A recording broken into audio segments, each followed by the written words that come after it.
Box നിങ്ങൾ കണ്ടിട്ടില്ലേ? ഇതിൻ്റെ റിവ്യൂ ആണ് ഞാനിന്ന് പറയാൻ പോകുന്നത്. അപ്പം നമുക്ക് ആദ്യം ഇതിൻ്റെ അൺബോക്സിങ് കണ്ടാലോ. എൻ്റെ മുഖത്ത് സന്തോഷം കണ്ടില്ലേ? ഗിഫ്റ്റ് കിട്ടിയതാ. കഴിഞ്ഞ വർഷം ഞാൻ സബ് ഡിസ്ട്രിക്റ്റിന് പോയിട്ടുണ്ടായിരുന്നു. പെൻസിൽ ഡ്രോയിങ്ങിന് എനിക്ക് എ ഗ്രേഡ് കിട്ടി. അതിന് അമ്മ തന്ന ഗിഫ്റ്റ് ചെയ്ത്. കുറേ കാലമായിട്ട് എനിക്കിത് വേണമെന്നുണ്ടായിരുന്നു. അങ്ങനെ പറഞ്ഞ് അമ്മ എനിക്കിത് വാങ്ങി തന്നു. അമ്മ എന്ത് തരുമ്പോഴും അതിലെന്തെങ്കിലും ഒരു കുഞ്ഞു സർപ്രൈസ് ഉണ്ടാവും. ഇതിലുണ്ടായിരുന്നു അങ്ങനെ തന്നെ. അമ്മ വരച്ച ഹാപ്പി ഡ്രോയിങ് ഏരിയ ഒരു കുഞ്ഞു പിക്ചർ. ഇതാണ് ഇതിൻ്റെ ഇപ്പോഴത്തെ അവസ്ഥ. ഒരു വർഷമായി ഞാനിത് ഉപയോഗിക്കാൻ തുടങ്ങിയിട്ട്. ബാക്കിലൊക്കെ കുറച്ച് അഴുക്കായിട്ടുണ്ടെന്നല്ലാതെ വേറെ കുഴപ്പങ്ങളൊന്നുമില്ല. ഇതിലൊരു കീ ചെയിൻ തൂക്കിയിട്ടുണ്ട്. എൻ്റെ പേരും മൈ കളർ ബോക്സ് എന്നൊക്കെ എഴുതിയൊരു കുഞ്ഞു കീ ചെയിൻ.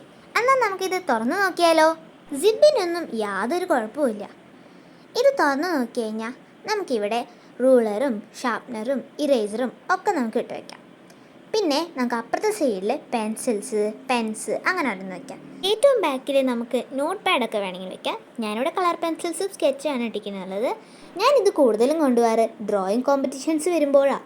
അപ്പോഴാണ് എനിക്ക് ഷെയ്ഡിങ് പെൻസിൽസ്, ഓയിൽ പേസ്റ്റേഴ്സ് അങ്ങനെ എല്ലാം എനിക്ക് ഈസി ആയിട്ട് ക്യാരി ചെയ്ത് കൊണ്ടുപോകാൻ പറ്റുന്നത്. അമ്മ ഇത് ആമസോണിൽ നിന്നാണ് വാങ്ങിയത്. 399 റുപ്പീസ് ആയിരുന്നു ലാസ്റ്റ് ഇത് വാങ്ങുമ്പോൾ. ഇപ്പോൾ ഓൺലൈനിൽ നോക്കുമ്പോൾ ഇതിനും വില കുറവാണ് കാണുന്നത്.